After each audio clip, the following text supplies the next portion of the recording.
उनको तो मृत्युदंड देना चाहिए। जो हमारे बच्चे का इस टाइप से प्राण निकले हमारे बच्चे के, उस टाइप से उनको तो ऐसी दुर्गति करना चाहिए कि तड़प-तड़प कर उनको मारना चाहिए, पर ऐसा हो नहीं रहा है। सब अपने हिसाब से कर रही, सरकार भी अपने उसमें मग्न है। फिर लगभग 2 बजे रात को बच्चा एक बार एकदम घबराने लगा, तड़पने लगा, मच्छी जैसे तड़पती उस टाइप से मेरा बच्चा तड़पने लगा। और हमारे घर में किलकारी थी, जो गूंज नहीं रही है, और क्या हमारे दिल में त्योहार का कुछ आएगा? हमारे घर में तो एकदम सुनसान चल रहा है। उन्हें तो मृत्युदंड मिलना चाहिए, उन्हें तड़पा तड़पा कर मारना चाहिए। ये शब्द उस पिता के हैं जिसने अपने जिगर के टुकड़े को खोया है। वो पिता जिसने कफ सिरप को जीवनदायी समझा था, लेकिन उसी ने बच्चे को मौत की नींद सुला दिया। फिर लगभग 2 बजे रात को बच्चा एक बार एकदम घबराने लगा, तड़पने लगा, मच्छी जैसे तड़पती उस टाइप से मेरा बच्चा तड़पने लगा। मेडिकल में ट्रीटमेंट चलता रहा, बच्चा 15 दिन बहुत लड़ा, पर आखिर में मेरा बच्चा नहीं रहा। छिंदवाड़ा में 24 बच्चों की मौत से सब कुछ उजड़ गया है। हर घर मातम में डूबा है। और हम जब मयंक के घर पहुंचे तो वहां का माहौल देखकर दिल दहल गया। मयंक के पिता कहते हैं, ये त्योहार हमारे लिए मनहूसियत लेकर आया। हमारा चिराग हमेशा के लिए बुझ गया है। बोले इसको मेडिकल ले जाइए, वहाँ पे भी बहुत अच्छा ट्रीटमेंट होता है। हम लोग मेडिकल आ गए, मेडिकल में ट्रीटमेंट चलते रहा, बच्चा 15 दिन बहुत लड़ा, पर आखिर में मेरा बच्चा नहीं रहा। परासिया के मोरडोंगरी में 3 साल की मयंक सूर्यवंशी की कफ सिरप के कारण मौत हुई। 15 दिन तक अस्पताल में इलाज के बाद भी उसकी जान नहीं बच सकी। पूरा घर मातम में डूबा हुआ है। भले ही ये त्योहार का समय है, लेकिन घर में खुशियों का नाम मात्र नहीं है। घर में बस मातम है। परिजनों की आंखों से आंसुओं का सैलाब थमने का नाम नहीं ले रहा। मयंक के पिता ने बताया कि उनका नन्हा सा बच्चा, जो कभी घर की रौनक हुआ करता था, अब इस दुनिया में नहीं रहा। मयंक के पिता कहते हैं कि उनका नन्हा सा बच्चा इस घर में हमेशा डोलता फिरता था। लोग उसे देखकर मुस्कुराते थे, लेकिन अब वही हमसे दूर हो गया। कफ सिरप ने उसे हमसे छीन लिया। मयंक के पिता ने सरकार, सिस्टम पर भी सवाल उठाए और बच्चे के लिए न्याय की मांग की है। क्या कुछ कह रहे हैं, आइए सुनवाते हैं।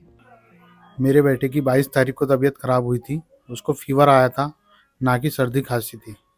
फीवर आया, फिर मैंने अमित ठाकुर के पास उसको ले गया लगभग 12 बजे ले जाने के बाद उनने उसको टेस्ट वेस्ट कुछ भी नहीं किया और दवा लिख दी। दवा लिखने के बाद उसी दिन हम रिटर्न आ गए घर। बच्चे का फीवर नहीं उतरा, दूसरे दिन भी वही हालत रही, बच्चे का फीवर नहीं उतरा। तीसरे दिन फिर अमित ठाकुर के पास रिटर्न गए। अमित ठाकुर के पास रिटर्न गए तो उसको बताया कि बच्चे का फीवर नहीं उतर रहा है अभी तक, इसका टेस्ट वेस्ट कीजिए। तो बोलता है कि ये सिरप कोल्ड ड्रिप जो है इसको चलने दीजिए, बच्चे का वायरल फीवर चल रहा है इसलिए इसका फीवर उतर नहीं रहा है, उतर जाएगा फीवर, ये दवा चलने दीजिए। बच्चा वहाँ से रिटर्न आया 24 तारीख को। उल्टी करने लगा शाम को 7 बजे, उल्टी चालू हो गई बच्चे की। हम घबरा गए, उसको देखा तो उनने 7 से 8 बजे के बीच में 1-2 बार उल्टी किया। हम लोग घबरा गए।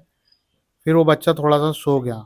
उसके बाद 10-11 बजे 1-2 बार और उल्टी किया। हमने सोचा कि यार चलो दवा ववा पिलाए थे इसलिए उल्टी करता रहा होगा, ज़्यादा हमने उस पर ध्यान नहीं दिया। फिर लगभग 2 बजे रात को बच्चा एक बार एकदम घबराने लगा, तड़पने लगा, मच्छी जैसे तड़पती उस टाइप से मेरा बच्चा तड़पने लगा। फिर उसको 5 बजे रात को ही मैंने ठाकुर डॉक्टर के पास ले गया, लगभग वहाँ पे 7 बजे पहुँचा होगा मैं। उसको मैंने बोला कि बच्चा बहुत ज़्यादा उल्टी कर रहा है, ये आपने क्या ट्रीटमेंट किए हो, इसका टेस्ट कीजिए आप सबसे पहले और बच्चे को ठीक कीजिए, बहुत ज़्यादा उल्टी कर रहा है। तो बच्चे का फिर उनने पहले तो NS वाटर लगाया 150 ml, उसमें एक इंजेक्शन डाला। पता नहीं उसमें कौन सा इंजेक्शन डाला, क्या डाला, हमको इसकी जानकारी नहीं है। फिर उसके बाद उनने एक टेस्ट किया, जो टेस्ट था 4,000 रुपये का। वो टेस्ट किया उनने, तो उसके बाद बोलता है वो कि 1-1.5 घंटे बाद उसकी रिपोर्ट आई। फिर वो बोलता है कि आपके बच्चे के किडनी में इन्फेक्शन है, इसको आपको नागपुर रेफ़र करना, इसको नागपुर ले जाना पड़ेगा, वहाँ पे आप इसका ट्रीटमेंट कीजिए। मैंने पूछा उनसे कि ये ऐसा क्यों हुआ। बोले यार इसकी जानकारी तो हम अभी आपको बता नहीं सकते, पर आप बोले यहाँ पे लेट लतीफ़ मन ना करे, वो बेहतर रहेगा, आप सबसे पहले नागपुर में इसका ट्रीटमेंट चालू करिए। उसी बीच में उनने सरकारी गवर्नमेंट वहाँ पे हॉस्पिटल है, वहाँ पे फ़ोन कर दिया। वहाँ से डॉक्टर वगैरह हमारे पास आए, वो बोलते हैं कि आपको हम पहले चलो, हम आपको एम्बुलेंस से नागपुर रेफ़र करते हैं। फिर गए वहाँ पे तो उन्होंने छिंदवाड़ा रेफ़र किया, छिंदवाड़ा से डायरेक्ट हमको फिर नागपुर के लिए रेफ़र कर दिया गया। नागपुर में मैंने 4-5 हॉस्पिटल में दिखवाया, बच्चे को 1-2 लोग ने लिया, सब खर्चे ज़्यादा बताने लगा, उतना मेरे पास पैसे की कंडीशन थी नहीं। 20 लाख, 15 लाख, 25 लाख इस टाइप से बोलने लगे डॉक्टर।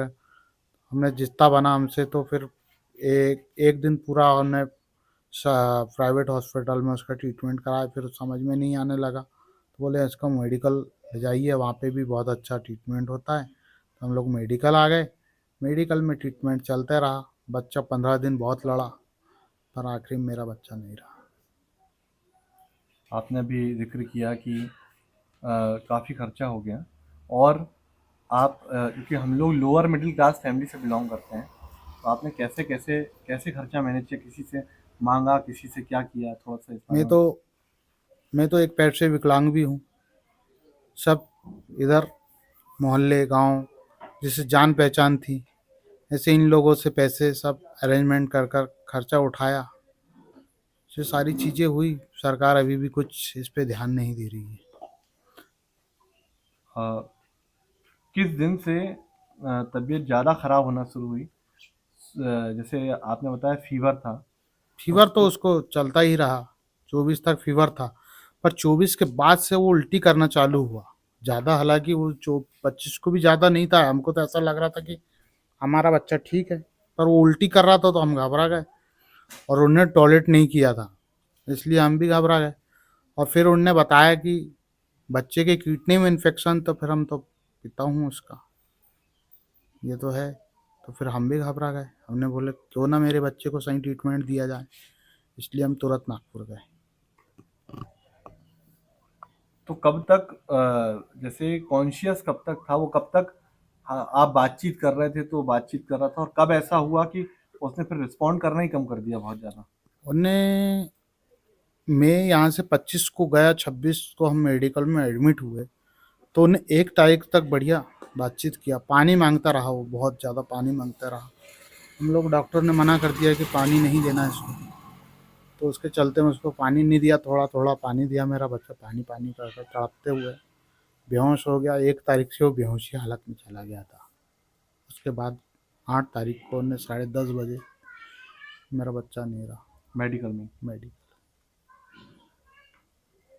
अ, हम लोग जैसे बहुत से लोग देश में इस समय अ, दिवाली को लेकर तैयारियां कर रहे हैं, तो आपकी चूंकि किसी और की गलती की वजह से आपका त्योहार खराब कर दिया किसी ने, तो ये मैं खुद समझता हूँ कि बहुत इस समय आपको बहुत पीड़ा होगी आपके अंदर।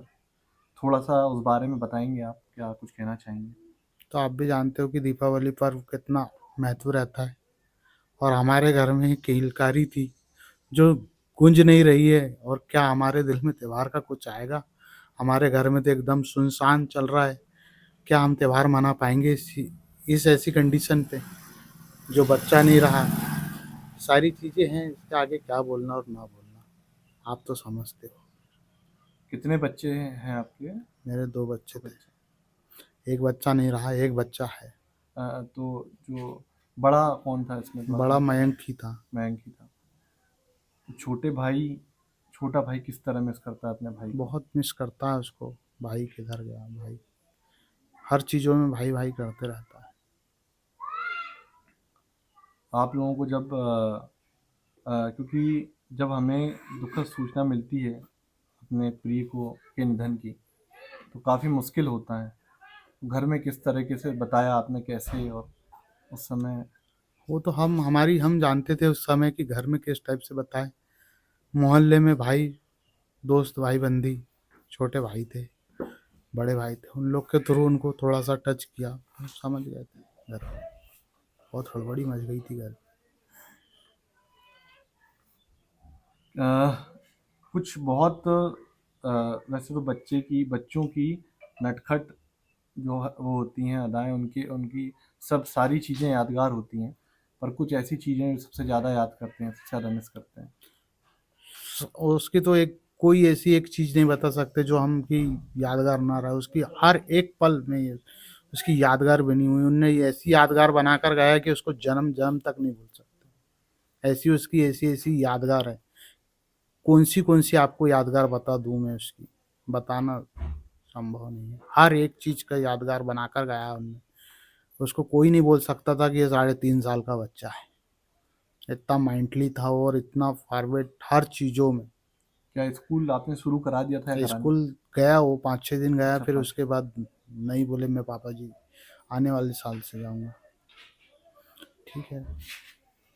जी, एक आखिरी सवाल ये था कि जिन लोगों की लापरवाही से, जिन लोगों की गलती से ये सब हुआ है, तो उनके लिए आप क्या सज़ा चाहते हैं? क्या होना चाहिए? कैसी सज़ा मिलनी चाहिए जो नज़ीर बने? उनको तो मृत्युदंड देना चाहिए। जो हमारे बच्चे का इस टाइप से प्राण निकले हमारे बच्चे के, उस टाइप से उनको तो ऐसी दुर्गति करना चाहिए कि तड़प तड़प कर उनको मारना चाहिए, पर ऐसा हो नहीं रहा है।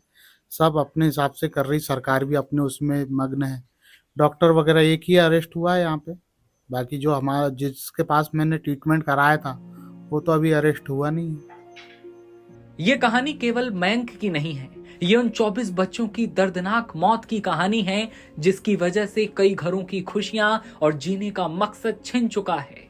जहां इस त्योहार में खुशियां कम हैं और दर्द ज्यादा है, इन घरों में खुशियों का नाम बिल्कुल नहीं है। यहाँ पर फटाकों की जगह, पटाखों की आवाजों की जगह सन्नाटा पसरा हुआ है। उन्हीं में से एक कहानी मयंक की थी।